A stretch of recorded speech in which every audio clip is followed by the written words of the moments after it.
it's a creepy, corrupt business, and the media, to a large extent, acts as a propaganda arm for the Democratic Party. And I said, it's a bloodbath. They said, he used the word bloodbath. He said, if you don't win, it's going to be a bloodbath because they're going to take over. That's exactly what you said. It's a terrible thing they do. Some of these women, they're so stupid. If the media didn't attack you the way they did, if they didn't conflate you with Hitler. Donald Trump goes on Joe Rogan's podcast to smash the mainstream media dominance once and for all. That may be wishful thinking because change, as we all know, is hard to come by. Everybody should change! So will it change hearts and minds this election? We'll talk about that and more today on Indie Thinker.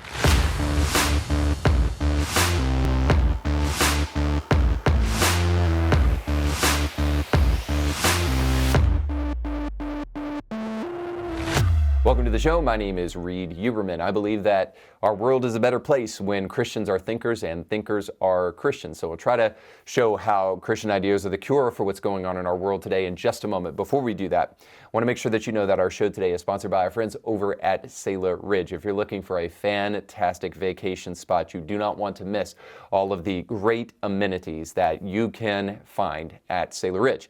Not to mention, as the colors change and fall starts to really sink in, the North Georgia mountains are absolutely beautiful. And Sailor Ridge gives you views of that and so much more. So in order to see everything that they can offer you, go to SailorRidgeTreeSort.com, and when you check out, you can get a little discount. Use the promo code IndieThinker10, and that will also let them know that Indie Thinker sent you. All right, now, the media has been abuzz because Donald Trump just recently packed out Madison Square Gardens with 20,000 people. And of course, the mainstream media has taken to this story to remind you. In 1939, there was a Nazi rally that was held in Madison Square Garden. The media didn't miss a minute, nor did the Democrats, to make sure to draw the connections for you. Here's Tim Walz telling you that Donald Trump was intentionally staging a Nazi rally just this past Sunday. Donald Trump's got this big rally going at Madison Square Garden. There's a direct parallel to a big rally that happened in the mid-1930s at Madison Square Garden. And don't think that he doesn't know for 1 second exactly what they're doing there. Now, after that, you may be asking yourself, in what ways are the Nazi rally held in 1939 and Donald Trump's recent rally the same? I mean, there were no swastika flags. Donald Trump has yet to erect any gas chambers to off his enemies. He hasn't yet invaded Poland either, and there are no piles of bodies around the man. In fact, if you want to find a huge pile of bodies, all you have to do is go to the other side of the aisle and check out one of their Planned Parenthood clinics. And there are no freakish experiments, Mengele style, on human beings. That's also on the other side of the aisle in the trans movement. So there are no real corollaries here except for just one similarity. They were both held at the same place. What? And if that's enough for you, then I think we should take a very, very hard look at the New York Knicks, since they play at Madison Square Garden, and who knows what skeletons we may find in those closets. So I think we all know what this is really all about. Kamala Harris is absolutely getting shellacked by Donald Trump leading up to the election. So they are pulling out their best weapon. Donald Trump is a Nazi fascist, and if you do not vote for Kamala Harris, you are going to basically invite fascism into the country, and it will all be your fault. So half of the country are all neo-Nazis because they don't vote for the Democrats. Now, the media is far too happy, as we all know, to continue to run cover for this kind of nonsense and to lie to each and every one of us. But a new day is dawning, because not only is Donald Trump doing great leading up to the election with McDonald's and these rallies, but also he went on Joe Rogan's podcast in order to break the mainstream media stranglehold on information. And that podcast has been one of the most viewed things in presidential history. So we're going to interact with their conversation today and then hopefully try to find a silver lining in the midst of mainstream media bias and corruption. Let's jump into it. It's a very dangerous position. I never thought of that, by the way, when I did it. You don't tend to think. Did you just assume because people loved you on The Apprentice, they were going to love you as a president? I figured it would be so easy. It's well, very it probably interesting. would have been if the media didn't attack you the way they did. If they didn't conflate you with Hitler. I mean, even today, like Kamala was talking about you and Hitler. They're going to take what you said about Robert E. Lee. Oh, Donald Trump he wishes the loves South Robert E. won. Lee. That's right. He loves Robert E. They Lee. love to take things out of context and distort things.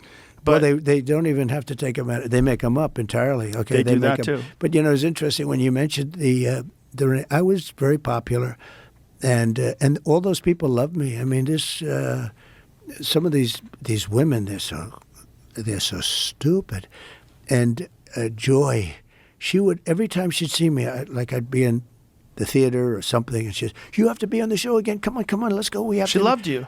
To love me. That episode where the way, Whoopi, people should watch that episode just to see what we're talking about. Like I said, we don't want to get a copyright strike, so we're not going to put it up. But okay. If you watch the episode, it's bananas. It's like an alternative universe, and it's only but Whoopi 9 years ago. Whoopi loved me. You, gives you a hug and a kiss. And how about that other one, the new one on there, the one from my administration?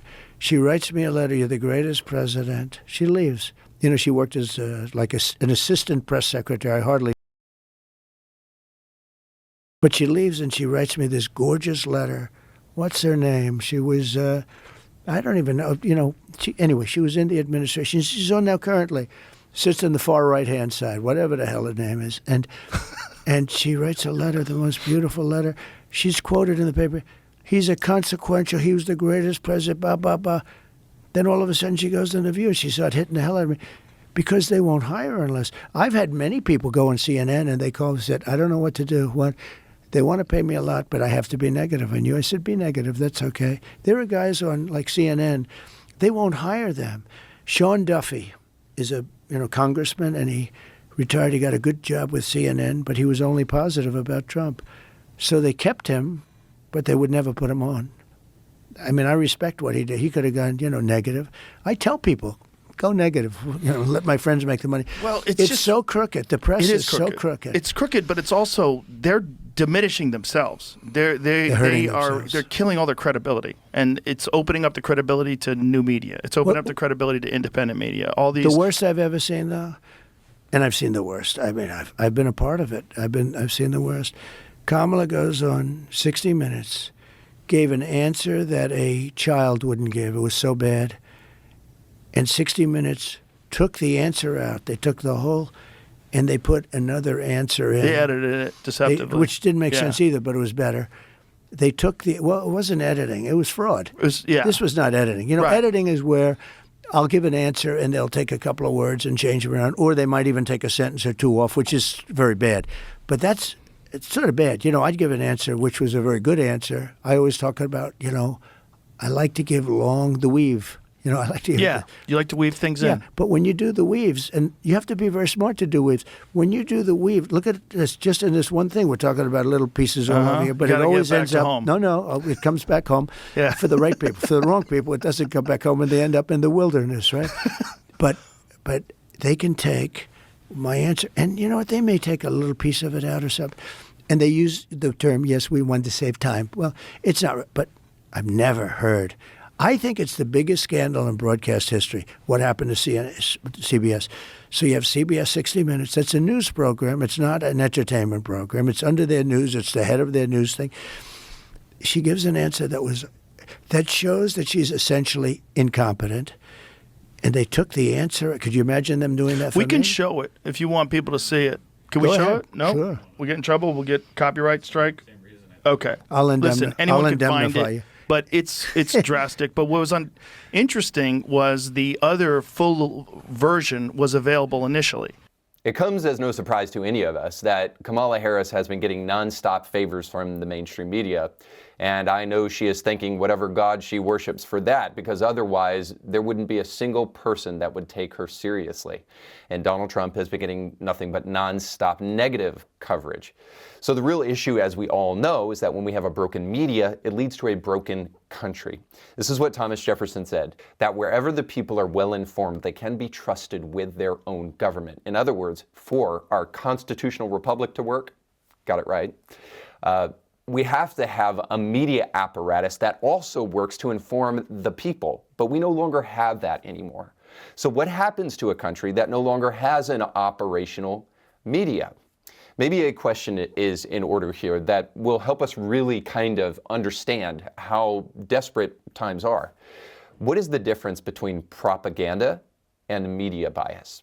Well, I guess maybe there's a couple of superficial things, but ultimately there's just really one difference between propaganda and media bias.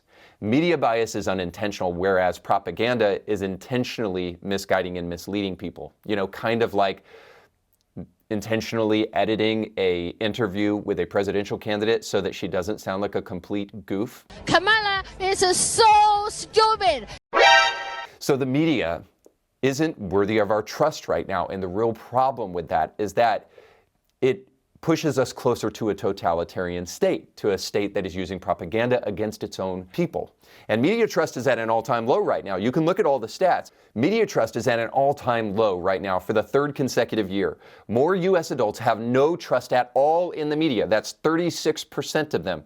Then trusted a great deal or fair amount. Another 33% of Americans express not very much confidence at all. And it doesn't take us long to go back to 2020 to see a huge uptick in the media referencing racism and the word racist. So as you can see with the graph on the screen, in the year 2020, those words spiked in the New York Times, the Los Angeles Times, and Washington Post had to return to the well over and over and over again because they had nothing to write about. And the Wall Street Journal, of course, slightly better than all the rest of them, but all of them had a huge uptick in the coverage that they put on the subjects of racism and racists in America. Is it any wonder then that the public who was listening to all of that was deeply influenced and manipulated by that, and the Summer of Love came as a result of it? So what are the implications of a crumbling media? Well, a crumbling democracy. If we cannot get the information that will truly help us judge correctly what kind of nation we would like to have, what kind of candidates we're voting for, and all of that, then we can trust that we will push further and further into a totalitarian state until America no longer exists anymore. Now, I want to show another clip of the conversation because Donald Trump has actually come up with something that's rather intriguing. But if you listen to the mainstream media, you would never hear about it. So here is Donald Trump talking about tariffs, his favorite word, and how it could potentially replace income tax. Issues. You know, we had the other day, think of how simple some of these things are. We're trying to get cars built in the United States. Detroit has been really tough. It's been a disaster. They have a huge factory, a huge car auto plant being built by China in Mexico, make cars, sell them in the United States, put everybody out of business. Right, here we go again. I said, if that plant is there when I'm president, I will put 100 or 200% tariffs on every car. They'll be unsaleable in the United States. And they just announced they're not going to build the plant because they think I'm going to win. Think of it. They're not going to build the plant. This was the biggest plant in the world. It would have more than all of Michigan makes. That's how big. You know, this is what we're getting to. And I said, if that plan goes up, I want them to understand if I win, I'm going to tax those cars at the rate of 100 or 200% apiece so that you won't be able to sell them in the United States. They just announced they're not going to build the plant. Yeah, I read this. I did a big favor for our country by doing that. And I'm not even there yet. To me, the most beautiful word, and I've said this for the last couple of weeks, in the dictionary today, is the word tariff. It's more beautiful than love. It's more beautiful than anything. It's the most beautiful word. This country can become rich with the proper use of tariffs. Did you just float out the idea of getting rid of income taxes and replacing it with tariffs? Well, okay. Were you serious about that? Yeah, sure. But why not? Because ready? Our country was the richest relatively in the 1880s. And then around in the early 1900s, they switched over stupidly to, frankly, an income tax. And you know why? Because countries were putting a lot of pressure on America. We don't want to pay tariffs. Please don't. You know, believe me, they control our politicians. If you look at the kind of numbers that these guys make then and now. But we had a commission meeting in I think it was 1887. Think of this problem. We were so rich. We had so much money. We didn't know what to do. So they set up a blue ribbon commission on tariffs, and the sole purpose is what to do with all the money we had. We were so rich because we were taxing other people for coming in and taking our jobs. Now, this is a truly unique idea. I don't believe that Kamala Harris has the temerity to try to steal this idea just like she did no tax on tips from Donald Trump. But this is actually a novel and, well, maybe not so novel because it was done in the past, but certainly a great idea and something that is worth thinking about. Now, many people are saying that this just won't work simply because tariffs are just going to exponentially increase the cost of goods, because if China can't import cheap goods, then ultimately the price of goods will naturally rise. But you would think that some of that would offset also based upon the fact that we are no longer paying income tax. So the real question in all of this is not will the media report on it, because we know that they won't. This is actually an edge issue that can truly put Donald Trump at the forefront in front of Kamala Harris in a pretty profound way. So the better question perhaps is, since we're on independent media now, let's discuss amongst ourselves, can this plan actually work? So there's a couple of things to consider when we talk about tariffs and whether or not they can actually replace income tax. First of all, tariffs can lead to higher prices for consumers, as I already said, and they can raise the price of goods, especially imported goods.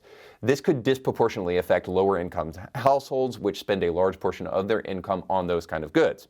Now, it could also hurt trade relations. So you think if those high tariffs are placed on people like China, it might strain our relationships with them and maybe kind of stifle some foreign policy. Then we also have to think about the regressive nature of tariffs. Tariffs are often considered regressive because they impact all consumers regardless of income level. So honestly, I think the idea that it will hurt lower income families is kind of a misnomer, because it's really going to affect all families across the board. And there is a bit of administrative complexity in changing our current system into a system where we will become more tariff-based than tax-based. So there is some issues about transitioning that and then international trade laws and all of that. But we actually have people that are slightly smart enough to actually figure all of these minor things out. Because as I mentioned, there's just one simple fact that needs to be understood in order to overcome every single one of the things I just mentioned to you. And that is that when you're no longer paying an income tax, you might be able to afford the goods that you buy even easier than you were before, even if they are more expensive. More importantly, Donald Trump is a unique candidate to make something like this work, not only because he can actually do something this brash, but also he's proven in the past that he would do these things. But more importantly, he's also proven that he actually has the temerity to kind of step to the plate and produce goods locally, which will actually help Americans way more in the long run. So the question of will it work? I think the answer is yes. But there is a better question. It's, is the government willing to change, or is it too corrupt? Because it's been covered by a mainstream media for far too long that will never hold them accountable. Maybe to answer that question, we need one more clip. I never get a good story. I only get bad press. Now, I will say this. It's a lot easier if you're a Democrat. If I were a Democrat, you get a lot of positive press. I would get a lot of positive press. No, it's a creepy, corrupt business, and the media, to a large extent, acts as a propaganda arm for the Democratic Party. It's not even believable. Yeah, it's bizarre to watch, and most young people, I think, are aware of it. I think most boomers still, unfortunately, read the newspapers and believe in CNN. But it's getting younger. Yes. Let me tell you, it's getting for us, for a conservative. Yes. And I consider myself a person. It's the internet. It's because the internet's giving people information that they're not getting from anywhere else. And they like the Very Fine People hoax, the Russiagate hoax, all these different things that they've done. They tried to pin on you. That's like, it's a clear distortion of what you actually said. The bloodbath hoax. Yeah, I was talking about the auto industry. Yes. It's a bloodbath because Japan and China are taking our auto. And I said, it's a bloodbath. They said, he used the word bloodbath. He said, if you don't win, somebody, it's going to be a bloodbath that's because right, they're going to take over. Right. That's exactly what you said. It's a terrible thing they do. But that's the problem with propagandists, because they take things out of context, and ultimately what they do is they diminish their own credibility because people don't want to listen to them anymore because they see that they've done that and they recognize what's going on and they feel insulted. Their intelligence is getting insulted. Look at the ratings. Yes. Shows like yours. So I have a son who's very smart and tall, Barron, right? And He knows all about you. He knows about guys I never heard of. He said, Dad, you don't know how big they are. They're big. You know, he told me how big. I said, who the hell is he? Like Ross. I did. He said, Dad, he's a great guy. I mean, guys that are doing, it's a whole new world out there. It's a different world. And But, you know, I'm on TikTok now. Congratulations. And I've done really well. No, but you know the crazy, have you seen the numbers? Billions of hits. It's crazy. I'm sure. TikTok's a wild application. And I've though. gone up 30 points. A Republican is always down 30 with young people. I'm plus 30. And I'm on TikTok. I think it's had a huge impact. Young people are rejecting a lot of this woke bull. Yeah, Young people they are. are tired of being yelled at and scolded. They're tired of these people that they think are mentally ill telling them what the moral standards of society should be today. And people are upset. There's a big difference now, but even in just a couple of years, I was shaking hands with people. They're young people. The rebels are Republicans now.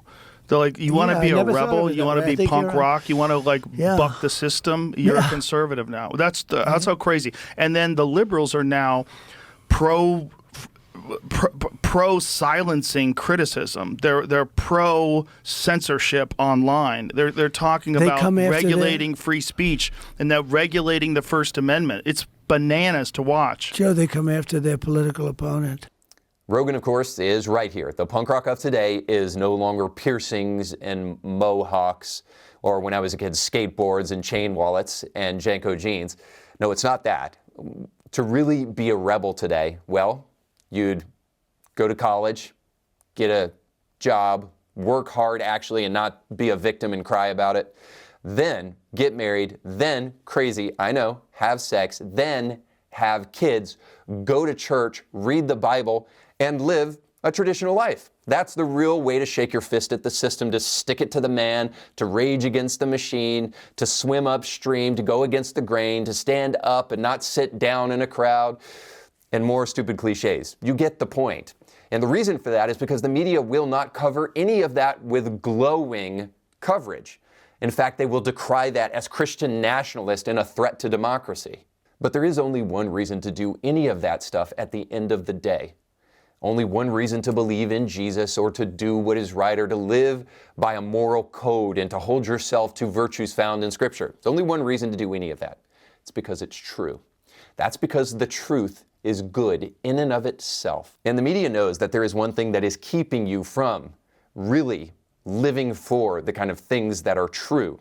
And it's confirmation bias. And of course, confirmation bias is the idea that people naturally want to go toward information that agrees with them rather than that which disagrees with them.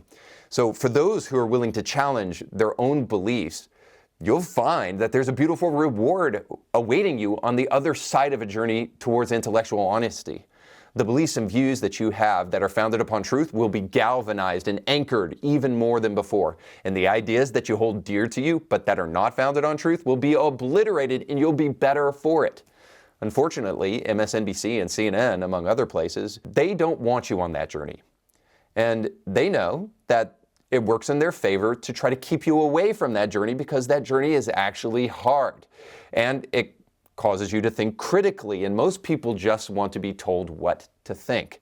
And the media is happy to oblige because it ensures job security for them and it gives power to their friends. But there's just one problem with it. It's incredibly god-awfully corrupt. But there is good news. Rogan's interview with Trump signifies at least one thing in the midst of all of it, and it's hope. And I'm talking about the kind of hope that the left-wing media monopoly in our culture can finally be destroyed through independent media. So let me be clear with this so there's zero confusion. I get it. Rogan and other independent media personalities, they're not impartial. They editorialize just like the mainstream, but here's the big difference. Joe Rogan and others are honest about their bias, whereas the media is not. The media wants you to think they report the truth that they gave up a long time ago, but they don't. And they are liars, but Rogan and other independent media personalities, largely they're not. This reminds me of the debate that I just recently had with Brandon Robertson on the subject of hell. While Brandon wanted to maintain that he somehow had a scholarly approach, and I did not, most people know better just listening to the things he had to say. Credentials don't equal truth, especially from a broken education system. What does qualify as the truth is objective reality borne out in logic, common sense, and the existence of transcendent moral values and the exaltation of those values. Without that, you can't pursue the truth in a fallen world with fallen people. You don't have to always be right. You just have to place higher value on truth than reputation or pet interpretations of the quote-unquote truth that help justify your same-sex relationship. Now, I'm not talking about anybody specifically, of course, there. I'm just, for example. So it always comes off as fraudulent if you're only interested in confirming your priors, because it is. But all that may be changing with the downfall of movie studios like Disney and the implosion of the news media. Now a new door has opened in independent media that many are choosing to walk through. You follow down that rabbit hole far enough, and you may even come out the other side as a believer in Jesus Christ when you realize we've largely been given a consumerized Jesus by the media, and we actually have no clue who he actually is. But the cure for that is to get out of the mainstream media, read the Bible, and not only will you find it quite interesting, but it can potentially change everything for you. I know this, if anything else. A vote for Kamala Harris is a vote for the same monster that is crumbling our constitutional republic to the ground and edging it further and further toward totalitarianism. So as for me, I won't be voting for her. All right, that's all the time we have for today. Thanks so much for watching. Don't forget to like, share, and subscribe, and go with God.